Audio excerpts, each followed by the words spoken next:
Hello, salam, shalom, namaste, sat sri akal, aloha, hola, ciao, bonjour, buna, privyet, mabuhay, and jean dobre. It's really, really good to be with you again, and I know you will be so pleased that you have joined us today because we have a very special guest with us, and it's Myra Espey. And I want to say welcome, Myra. So thank you so much for joining us. Thank you. And I'm very impressed with all your hellos. I could never repeat half of them. So thank you. It's an absolute pleasure to be here. Oh, so happy to have you. And Myra, please tell us more about who you are and what you do. Sure, with my absolute pleasure. I am definitely a change maker and a rule breaker. And I like to be known as a maverick. And Uh, some people are very afraid of that title because that they think that might be a bad thing. But what a maverick is really somebody who doesn't accept things as they are, but looks behind things to find the reason and causes for them. So I am definitely that maverick. I'm very unconventional. And as I've gone down my career, I've looked at the way that the traditional world, the traditional medicine, traditional education system, traditional parenting has resulted in something that I am a little bit not very happy with. So I keep looking at other ways for us to do it. And this is who I am, is that I'm trying to find things like that. My background is psychology. Then I went on to be an educator. I became a teacher, became an adult educator. And in the psychology field, I found what I call talking therapy. I call it blah, blah. I know my psychology friends go, stop saying that, Myra. I was one of those, so I understand it. I found that it really didn't get the shifts that I wanted for people that I worked with. And my absolute passion in life is for every human being to find themselves and find their full potential. So it doesn't matter who they are or what they are, but that they are achieving the fullest life for them. That is my goal. And so I've been going down this path. I then went down alternative therapies. Was one of the first kinesiologists, trained kinesiologists in Australia.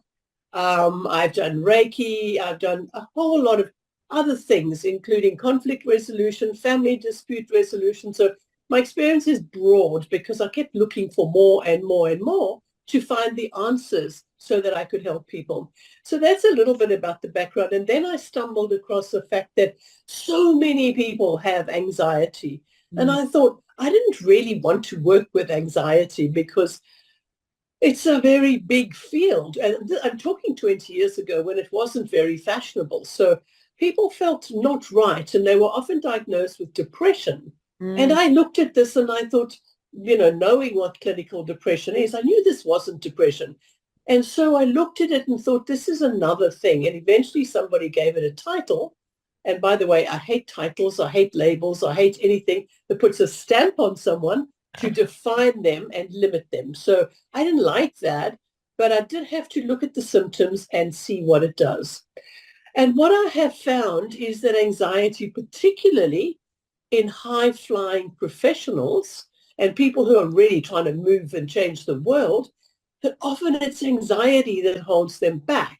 mm, Because what anxiety does, I call it an octopus. It's got all these tentacles and it can rob someone of a lot of things. And one of them, many of them are like relationships, career, financial stability, because it eats away at self-esteem, yeah. physical wellness, brain wellness. And I'm not going to go into all the symptoms of anxiety because you can Google those. And if you have anxiety, you know what they are. Yeah. But it is debilitating. It can put some people to bed. It can put some people locked up in a house where they can't go out. And these are people that were very senior in their professions, that were really going somewhere. So anxiety is a very, very serious, um, uh, I don't like call it an illness. It's a condition. Yeah. So yeah, Yeah. that's where I came to it. Ah. My gosh. First of all, thank you so much for sharing that those aspects of your journey. And I, for one, am full of admiration. I have, this tendency also to always be searching and to question. I mean, it's actually a little bit weird with me because there's an aspect of me that loves rule following because, like, especially when I was younger and I had a lot of anxiety, following, like, first of all, learning the rules and then following the rules was one of the way I tried to create some order in my life. But, as I moved more and more towards wanting to heal myself and empower myself, and, it was like, just the anxiety is like too much. And, I just don't want to have to live like that forever and ever. And so when I started to look for solutions, you do sort of get to this realization that, yeah, there are times when you're going to have to break rules, and there are times when you're going to have to navigate through circumstances and situations where you don't even know the rules. There may be no rules. And so what do you do, And so you just have to figure these things out and learn to work with them. So the good news is we know that it's something we can work on and change and improve. But before we start talking about how to make the change, I was wondering if you could share some insight into, like, where does this anxiety come from? Like, what's maybe a common root cause? Hey, thanks for tuning into this episode. Hope you're getting value out of it. For your information, this episode has been sponsored by the Happiness 101 program. Are you a change maker, coach, trainer, or healer? Are chains of fear holding you back from making the impact and income you desire? Using a unique combination of positive psychology and the spiritual wisdom of our most effective change makers, the Happiness 101 program helps you break through your limiting beliefs and manifest the abundance and success you desire with fun and ease. Interested? Book a free Happiness 101 exploration call with me, your happiness expert, Samia Bano. Just use my online calendar link in the show notes. Now, back to the show. Okay, this is where I am definitely unconventional.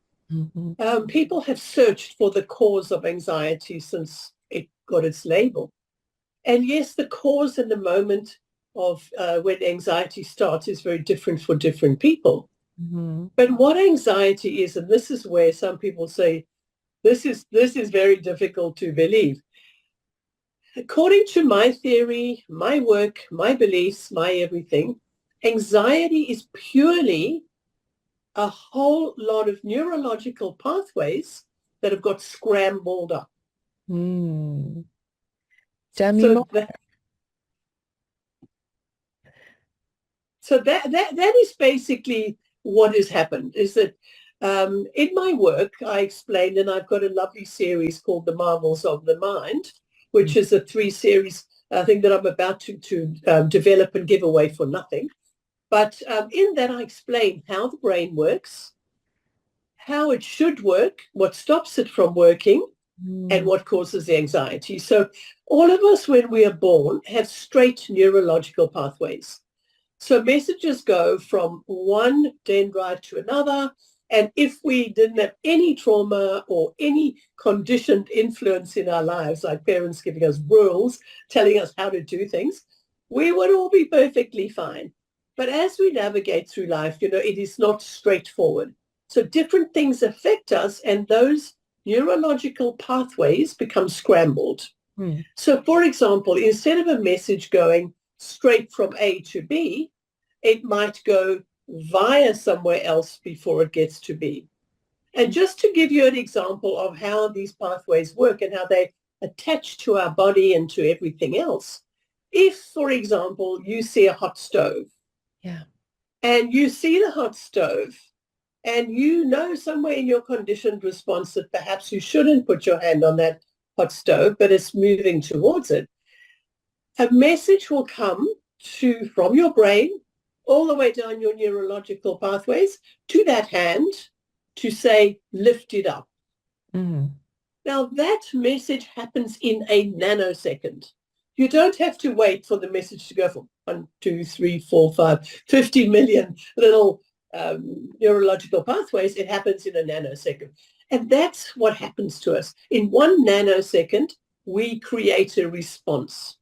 If the neurological pathways are not working properly, that response could be a problem. So we'll use the hand example. I don't know why. It's probably not the best one I've got. Sometimes I choose some crazy examples.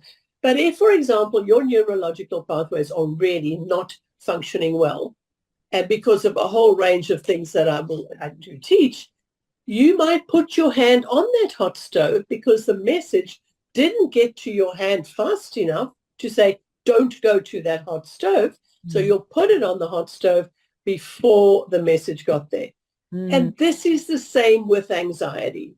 Instead of the message going straight from A to B to say, you're safe, you don't have to worry about, Sally around the corner because she said some horrible things to you last time. She might hurt you. We have unreasonable stories we tell ourselves that can create some anxiety. And when those pathways are scrambled up, the message can be very scrambled, and every time you see Sally, you're going to say, oh, I'm afraid. So then the whole fear situation will grow. And so it is with anxiety, that tiny little things start becoming bigger things because the pathways are not going from A to B. They're going A to Z to Y to B to, and by the time they get back to where they should be, people are can be in a very bad state. Is that a bit of a dumb analogy, or does that make any sense to you? No, it makes sense. So you're basically, anxiety is a emotion that's produced by how our brain functions, and the brain can sometimes get, you're saying like the wiring can sort of get messed up, and so then you end up with this emotion. You mentioned the word fear. This is a very, it makes me think about wanting to ask you, is there a distinction that you make between the feeling of anxiety and fear?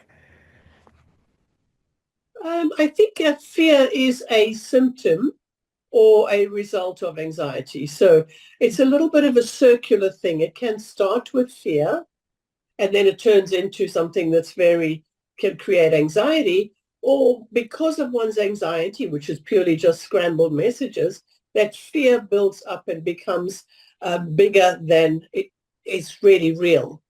So fear is one of the side effects of anxiety. It is a symptom. And it's a very, very serious one, because if we become riddled with fear, we're not able to access the other parts of the brain that will allow us to function properly. So this is where my whole concept of dividing the brain up into bits and pieces, I can tell you more if we have time.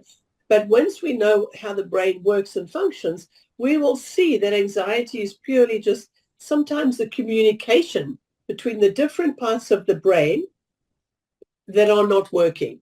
Yeah. So the optimum thing to be anxiety-free is to have total brain integration.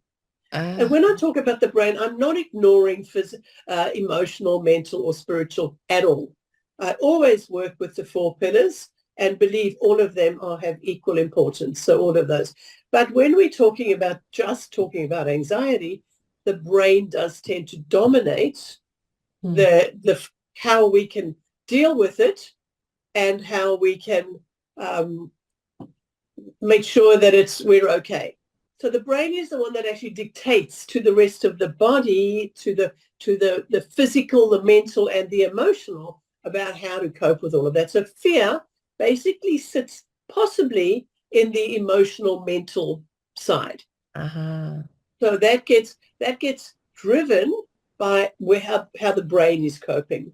So when the brain is integrated, we can see the world and accept the world and function in the world as it should be. Let's put it in inverted commas. If there is a normal, I don't know. But we can do it as best we can for who we are and where we are. But when it's not integrated, that's when things start going wrong, and fear is an end result of that. It's just one aspect that can stop people from functioning.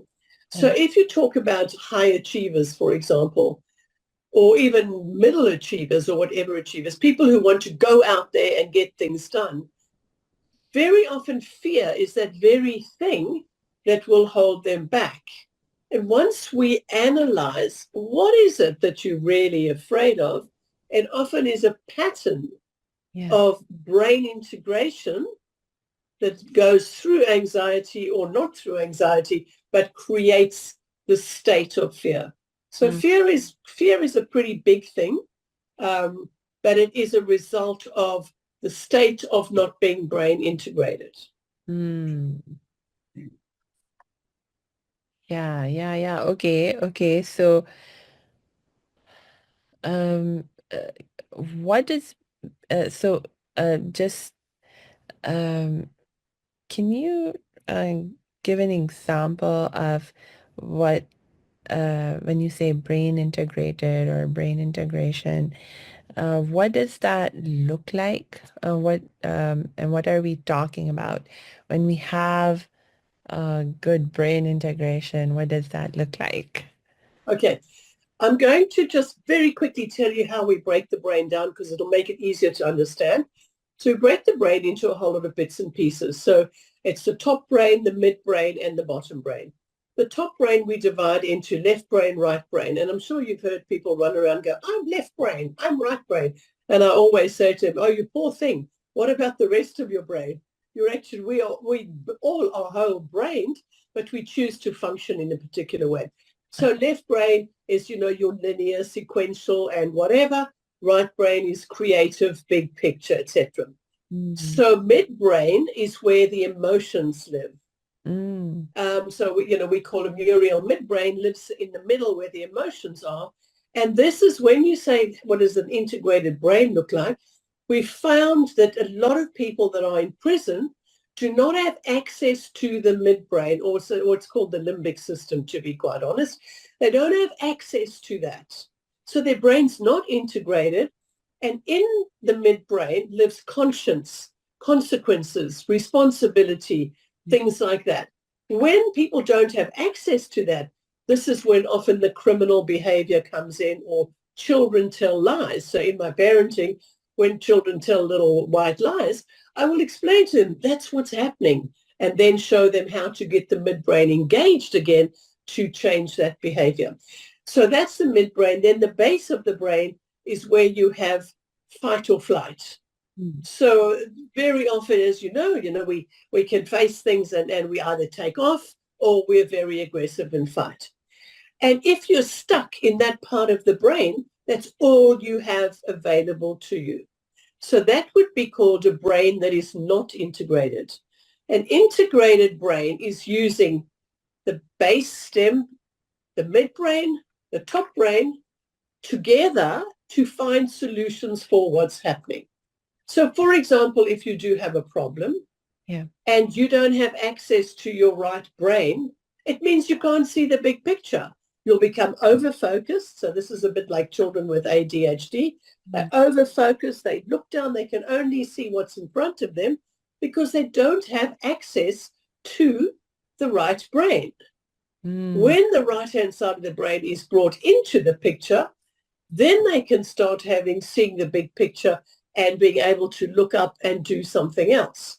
So that's very, very, very short and not a very clear explanation. But that does give you a little bit of a picture of what brain integration means. It means all of those parts are available to us to be used for the function that they are designed to do.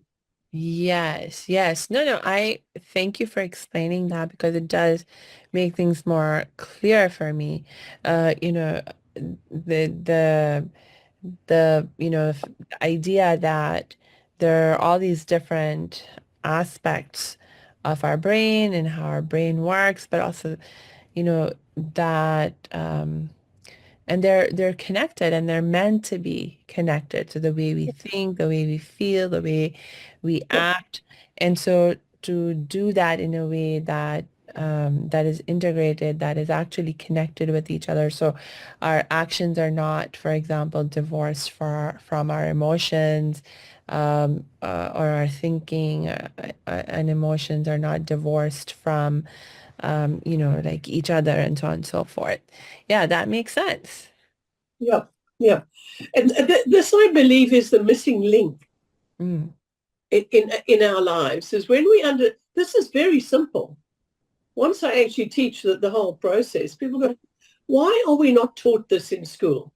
Why aren't parents taught this? Why aren't we taught this in business? Because I do a lot of business coaching too, where I'll say, teach people, if people have particular behaviors, they are working from midbrain, for example, the over-emotional. They're in their midbrain. So how do we get them out of the midbrain?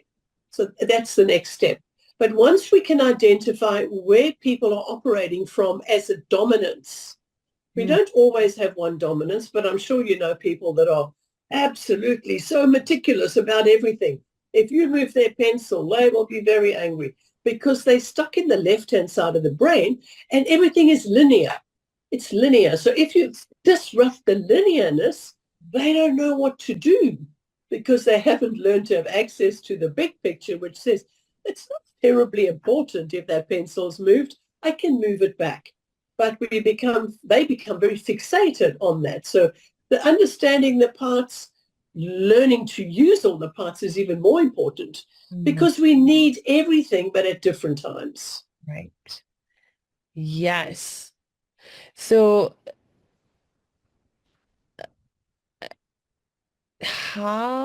so I think you hinted at this earlier, in what you were saying earlier, but in terms of how we end up with our brains not being integrated, um, it has to do with trauma, it has to do with social conditioning and the experiences that we have growing up. Did I get that right? That's the extreme of it. Mm. You won't believe how simple it really is. The things that actually affect brain integration are so simple. For example, there are 5 things that are the most important.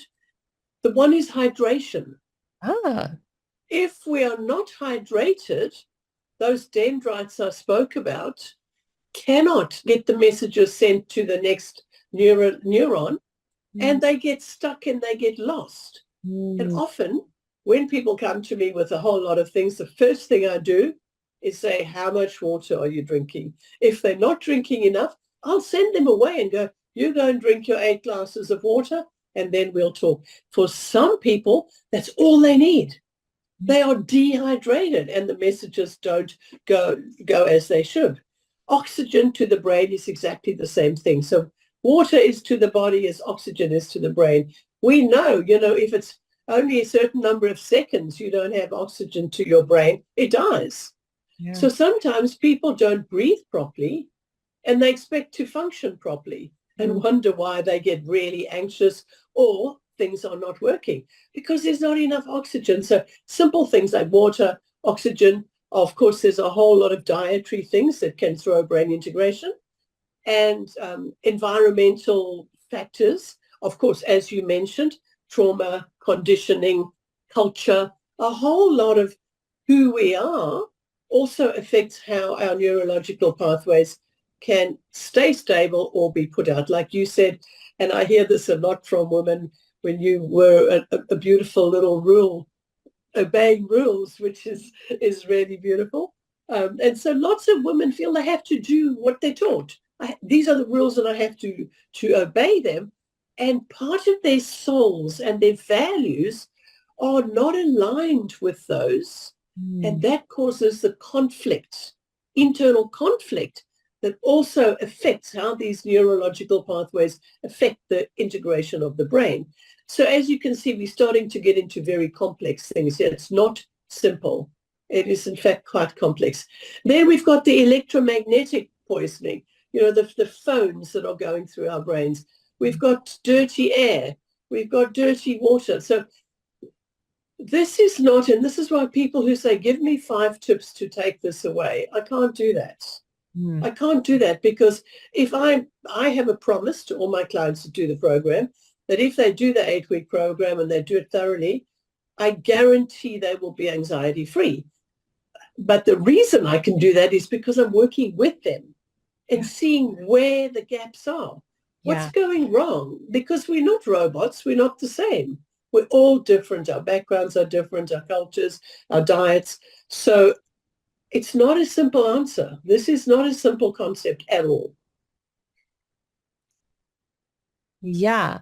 You're making me think about, some of the traditional health and wellness medical systems that I grew up being familiar with when I lived in India.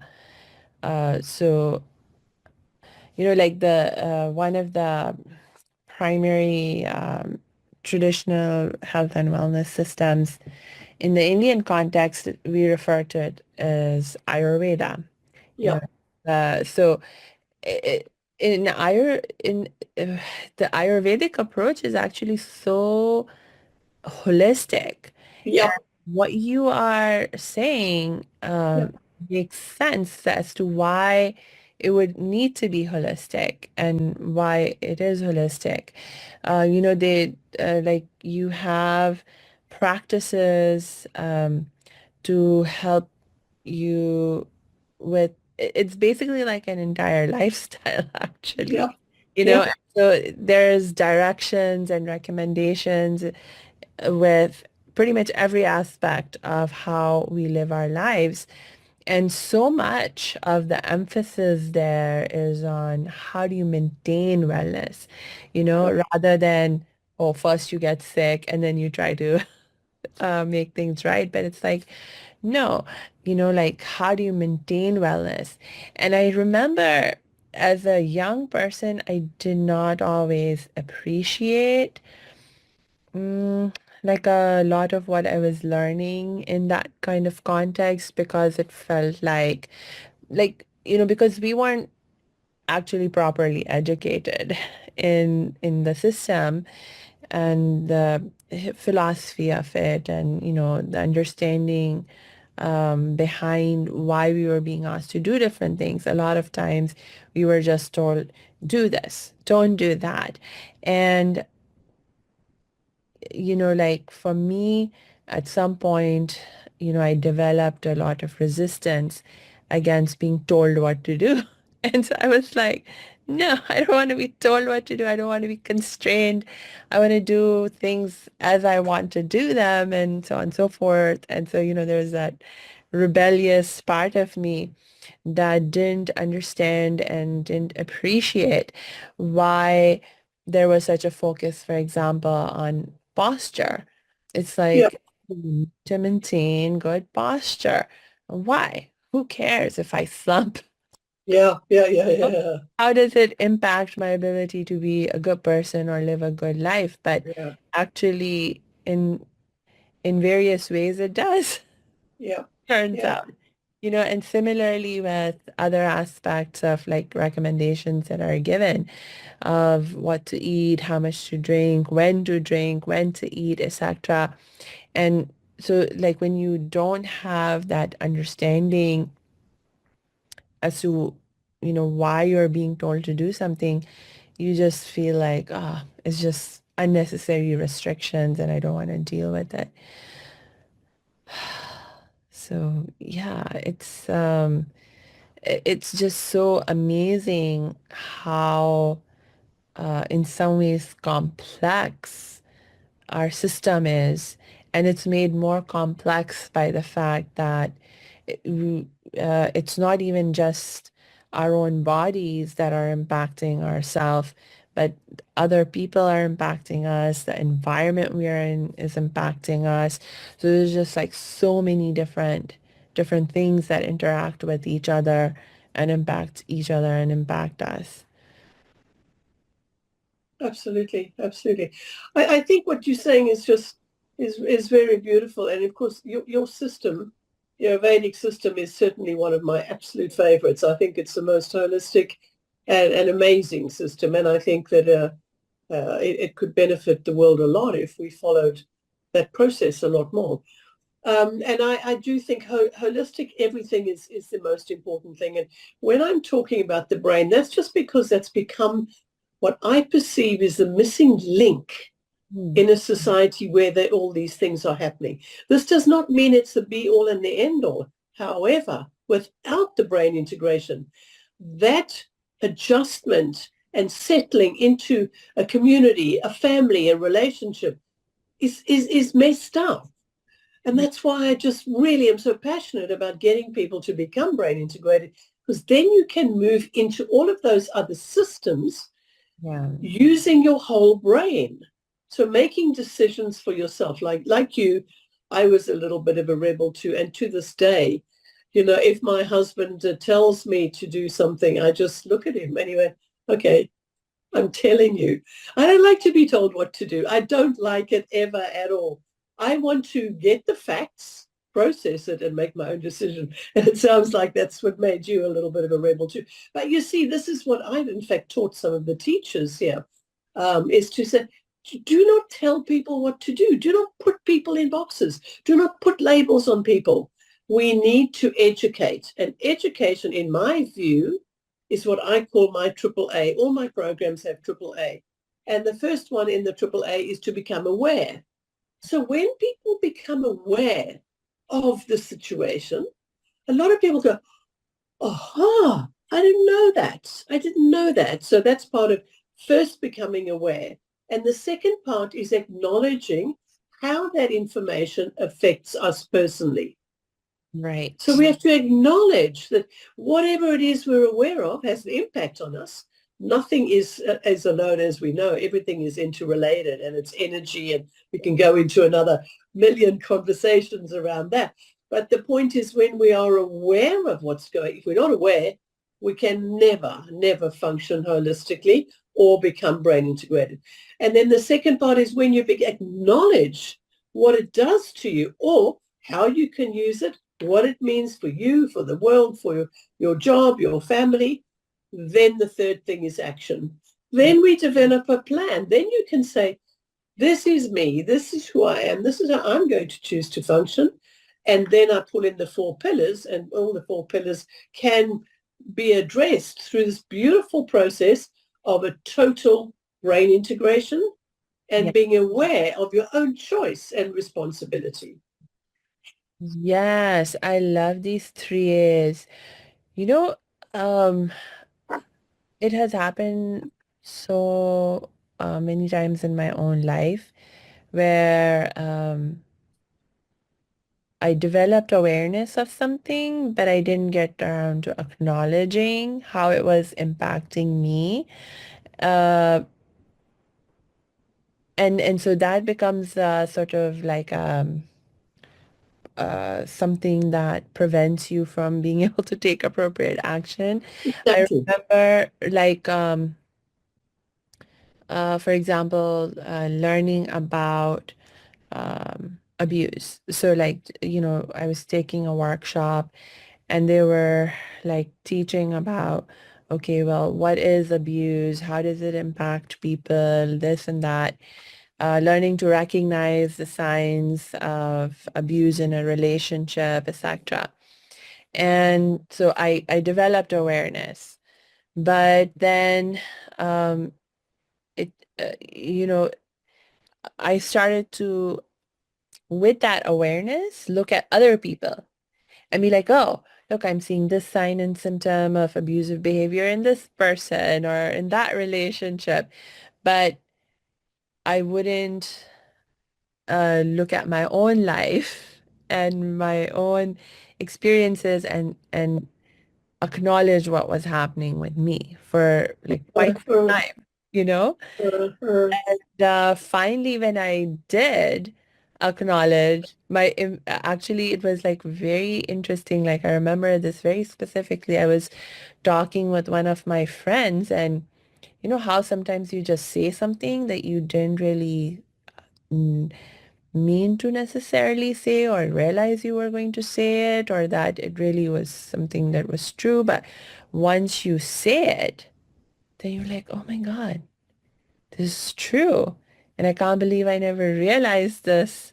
And I yeah, never yeah, yeah, acknowledged this before. And I had one of those moments when I was talking with my friend and I was like, I'm stuck in a cycle of violence with this yeah. person in my life. And then my immediate reaction was to try and deny it. And I was like, no, no, no, I'm being over dramatic. I'm not really stuck in a cycle of violence. No, no, no.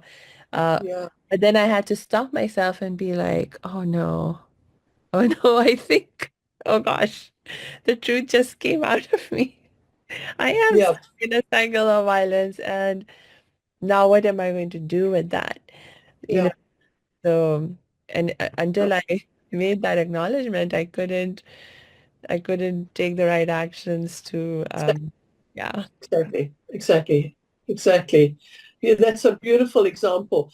And you see, going back a step, I think what we was talking about this holistic approach in life and first becoming ill, then going to the doctor and getting tablets. Well, part of my absolute dream, as I said, is for people to be empowered and to be whole before the drama happens. So in that situation, for example, I so believe everything is really about communication. So it's definitely the communication within the brain to get the brain integrated. But when we learn to communicate through the brain, which is another thing that I work with, then we don't have to get into these cycles of abuse. Because first of all, when we know how to communicate, let's just talk about an abuser for the moment.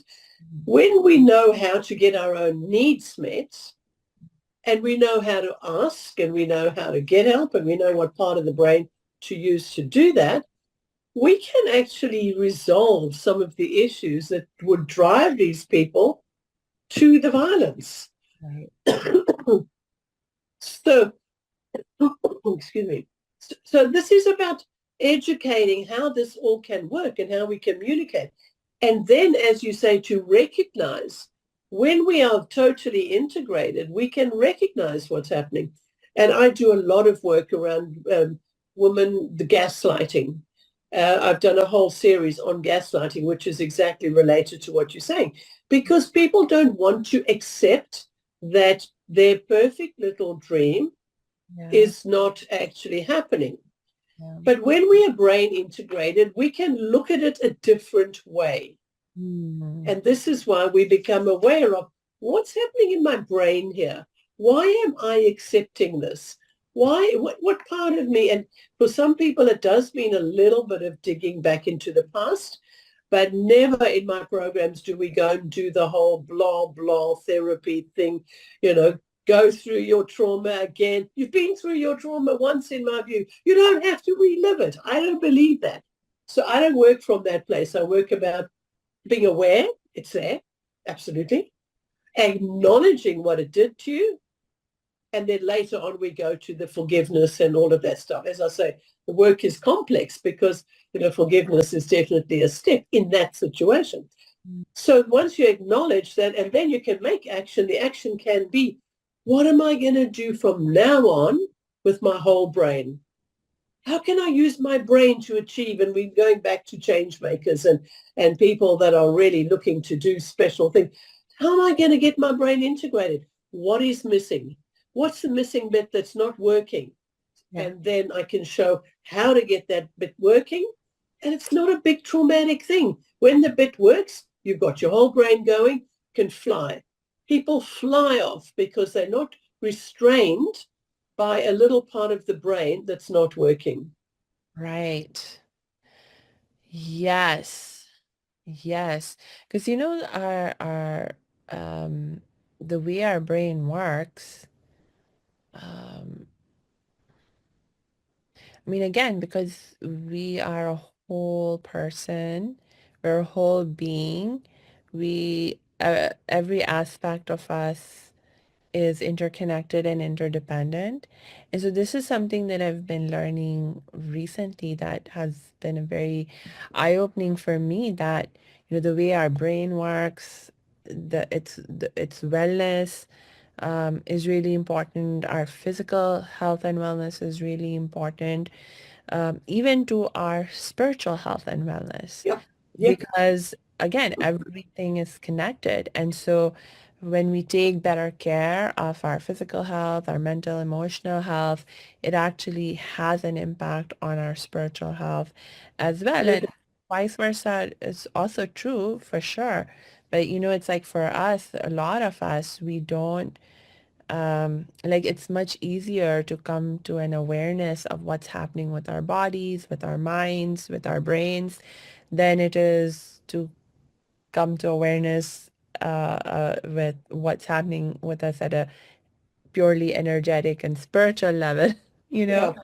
Yeah. And so, and I mean, we are um, in this world, and so we do, it is important that we learn to appreciate the physical aspect of our lives and learn how to make it better and better for us. Absolutely. Absolutely. In, in fact, you've hit the nail on my absolute uh, pet love about my work is when people start my programs. As I said, I work with the four pillars. I don't work with one.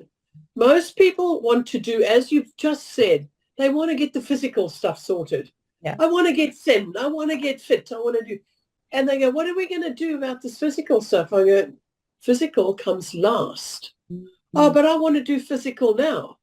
But in terms of my world, the spiritual is our umbrella.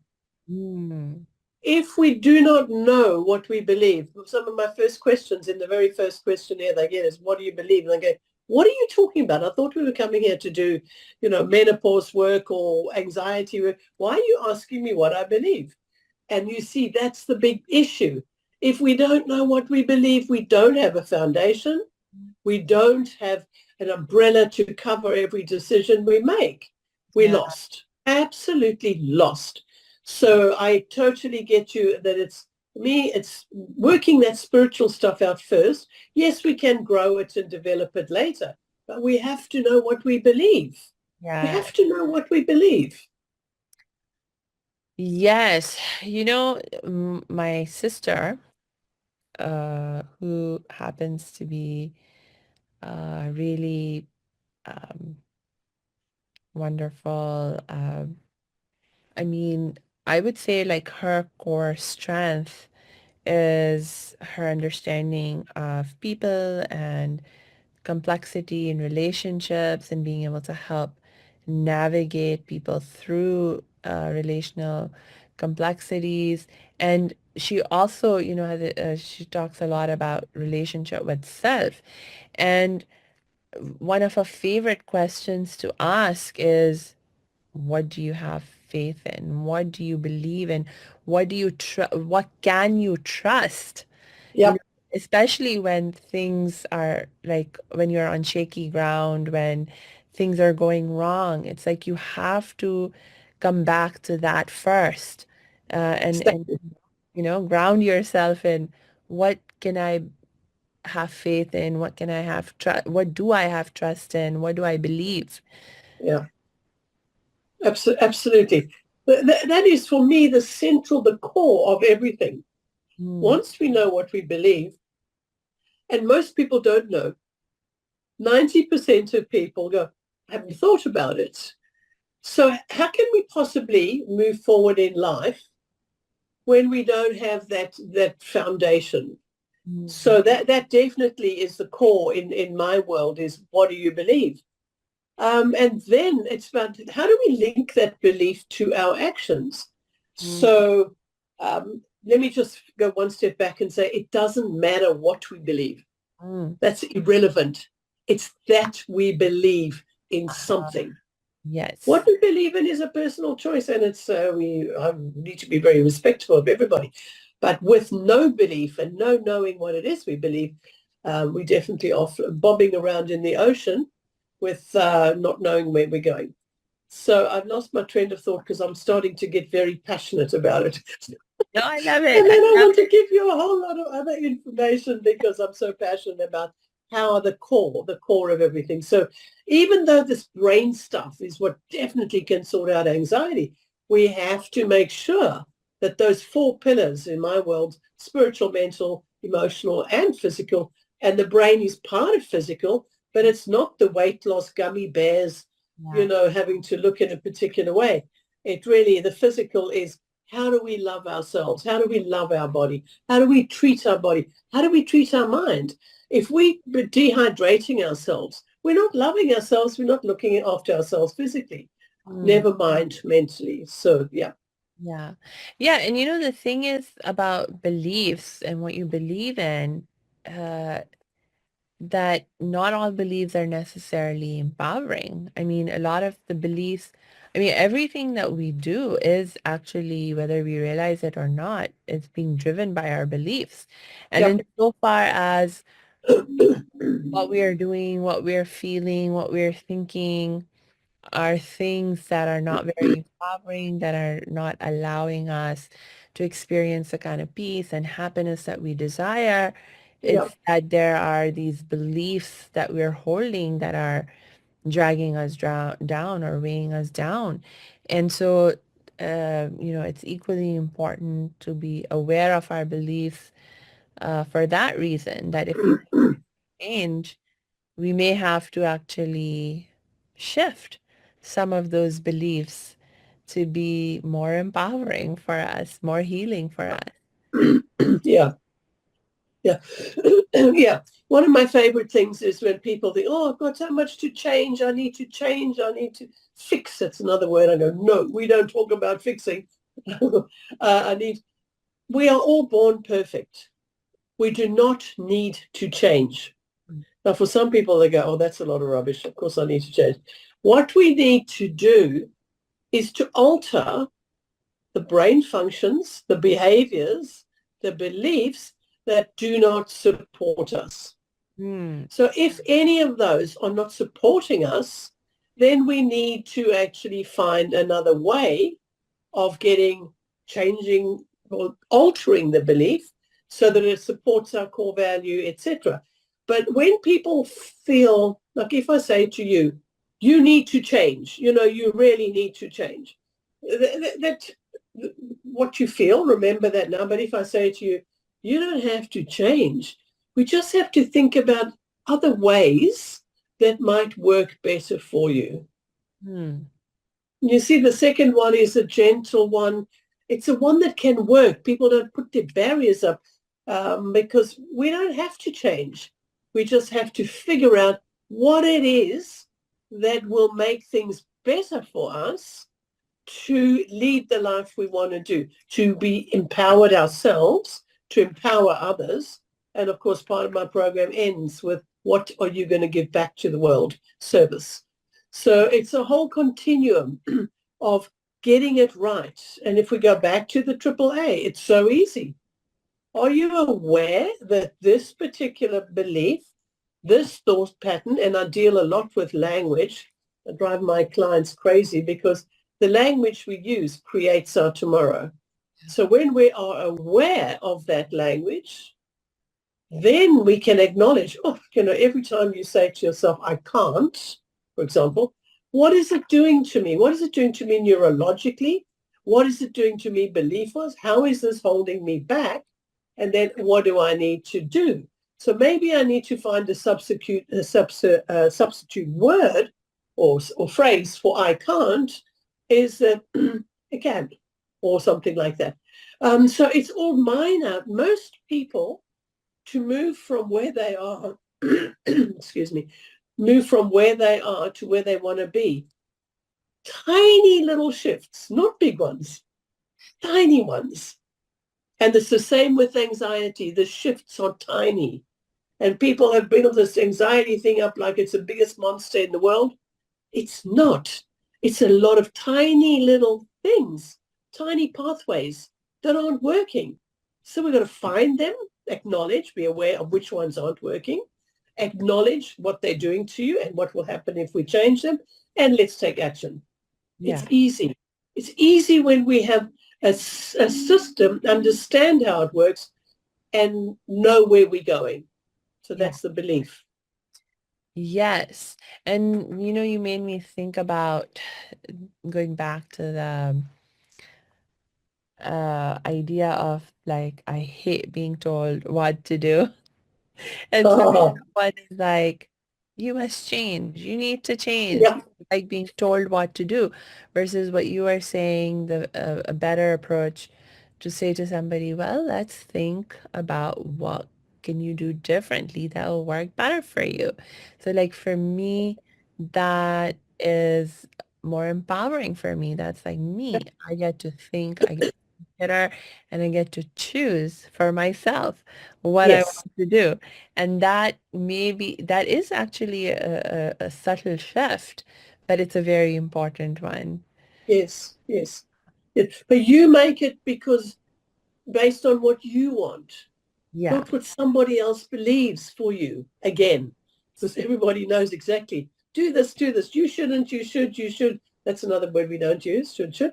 But people tell you because they have a perception to believe you have to do something. But it's our own choice. And Yeah. I want everybody to stand in their own choice.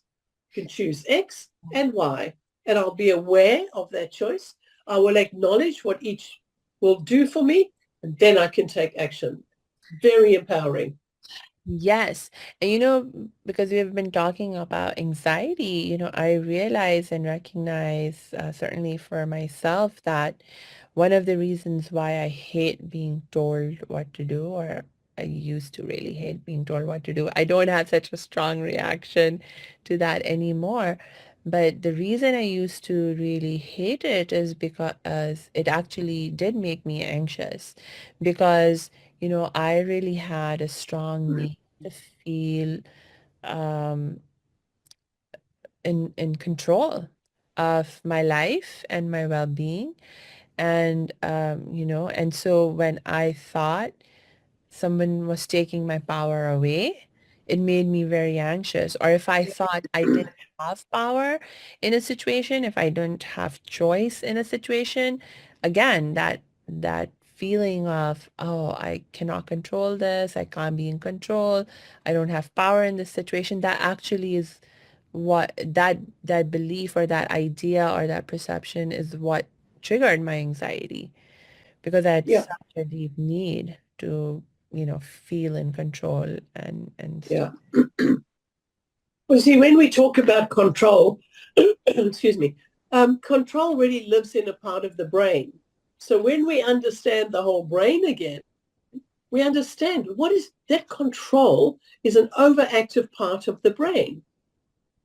It is a fear of engaging the other parts to become more holistic.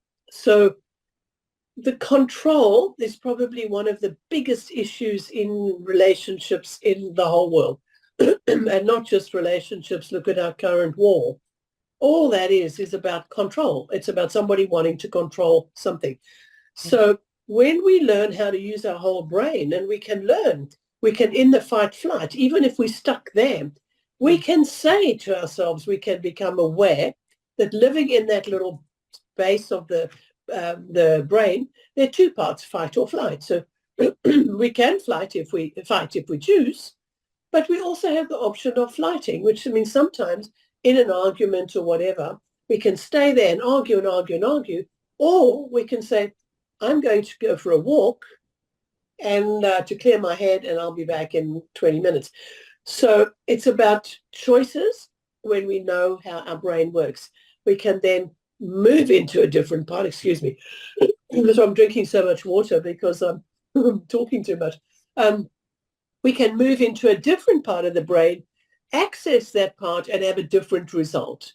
Yeah. So once we learn how to do it, it becomes, we start off by doing it very consciously. Oh, I need to engage midbrain. I'm not showing enough empathy in this situation. And I give you movements as well. So there are lots of things that we have to do to get that brain integrated. Once we then get that, for example, empathy integrated, we can feel sorry for that person and not walk past a beggar and go, they're such idiots, they've messed up their lives. And we know, oops, that means the midbrain, the emotional context, empathy is not online. I've got my left brain judgment, because left brain judgment is left brain. I've got judgment online here.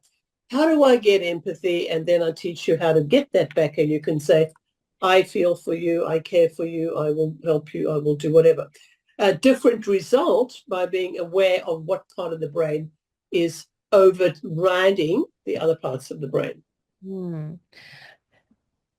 Can you give me an example of like how you so like once you identify a gap or somewhere where the brain is not fully integrated or you have lost access to a certain part of the brain in a situation, just an example of how you gain access to that missing part that you need.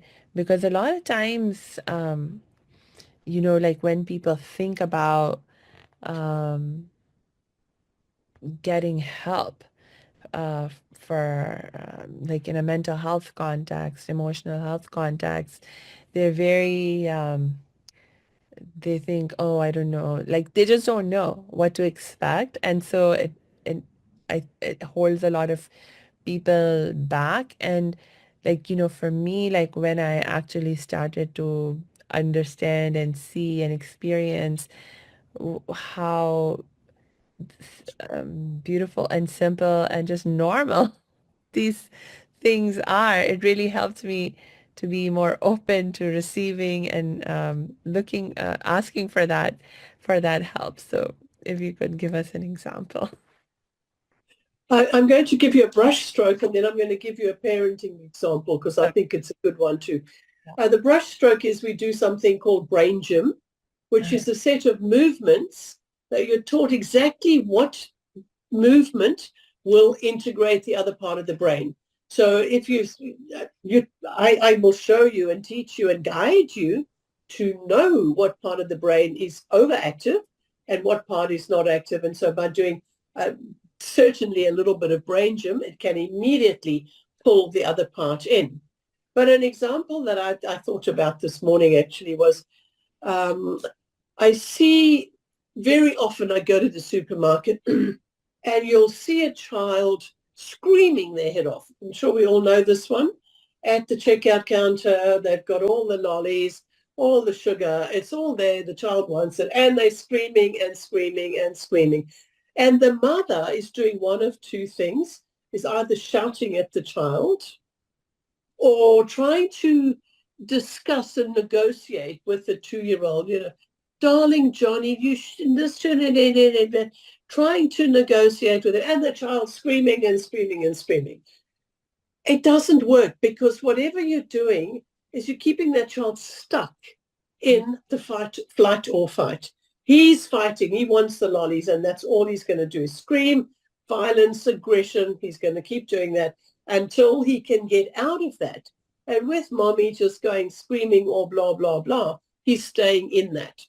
So an example would be I would go to that child and say to the child, would you like to go to Disneyland? In the middle of the screaming, I would say, for example, would you like to go to Disneyland? And I've done this a few times, and the mother looks at me like, what are you talking about? And the child stops. Now, there are two things that happen. Once you ask a question, the right-hand side of the brain is engaged. So Rita, right brain is engaged. A question engages that. So just by asking that question, the child stops, gets out of the base brain, out of back brain, and is immediately thinking, oh, maybe I would, but stops crying because we've got another part of the brain engaged. Hmm. And then if you say, what ride would you like to go on first? You will see them stop and think about it and think about a ride they'd like to go into. So you're getting the visualization, which is very important, is to use the visual as well as everything else. So you've got the right brain engaged, you've got the mid brain engaged, you've got visualization engaged. Then you can talk to that child. They've stopped screaming. Yeah. Whatever you want to say to them, they are available because they now have their whole brain on show. They have access to all those other parts. Right. Does that make sense? Yes. Yes, thank you so much for sharing that example. Yeah, you see, it's like what you were describing is like such a simple strategy. It's not like some kind of weird anything that you have to do. It's just Exactly. that awareness of, okay, this is what's missing in terms of the part of the brain that's not engaged, and Yeah, here's a question I can ask, an action I can take to get that part of the brain engaged. exactly. Voila. Exactly. Yeah. Exactly. It's very simple. I keep saying Yeah. it's very simple, but very, very powerful when we know what is going on. So back to the AAA, boring you, be aware. In that situation, the child is stuck in back brain, stuck in his reptilian. We're aware of that. Yeah. To acknowledge that's what he's doing. He's screaming, acknowledge what do I need to do? I need to get him out of that. What Yeah. can I do? I can either show him something, ask him a question. There are lots of things you can do, but acknowledge what needs to be, not what I need to do, and then do it. Simple, simple, simple. Yes. I really also appreciate about this approach that you don't have to get into that it bypasses, it allows you to transcend actually the whole blaming, judging, shaming mindset, Exactly, you know? Yeah. exactly, exactly, exactly. Well, that's something that just is so useless. That whole victim, blame, shame, regret, that whole set of emotions is the most useless thing in the world. And when we realize where it comes from, what part of the brain's holding on to that? Mm. That is part of a memory, which is stuck in back brain and midbrain. So how do I get out of that? What do I want with that memory? What do I want? So, whether it is forgiveness, sometimes it's a new picture. Sometimes we have bonfires, the biggest bonfires in the world, where we burn all that garbage. We Yeah. burn it and it's gone. But we have to stand in a clean space almost on a daily basis. And that's where meditation, mindfulness, and all of that comes in as well. But if we start every day with the baggage of yesterday, well, pretty heavy going. You can do what we like. But I certainly know that since I've learned to start a day as a new day, Yeah. I don't have to carry all that rubbish around with me anymore. Ah, yes. One of my teachers that I've been working with, he's like, don't worry about letting these um, things go, like talking about things that stress us, burden us, etc. It's like there's plenty more. You can let this one go, and this one too, and this one too. Just let it go. There's plenty more. Don't worry. Yeah, yeah, yeah. Absolutely, absolutely. It's like amazing how we hold on to these things, and they make us miserable and they weigh us down, and yet we're uh, not like sometimes too scared to let them go. Yeah, So, yeah, exactly, exactly. Good. oh my gosh, it's been so much fun talking with you. I sort of lost track of time and I was like, oh my gosh, we have been talking for over an hour now. Uh, so we'll, I think, have to start wrapping up for today. Do you have Yep. any last thoughts you would like to share? What I would like to share is that living anxiety free is easy.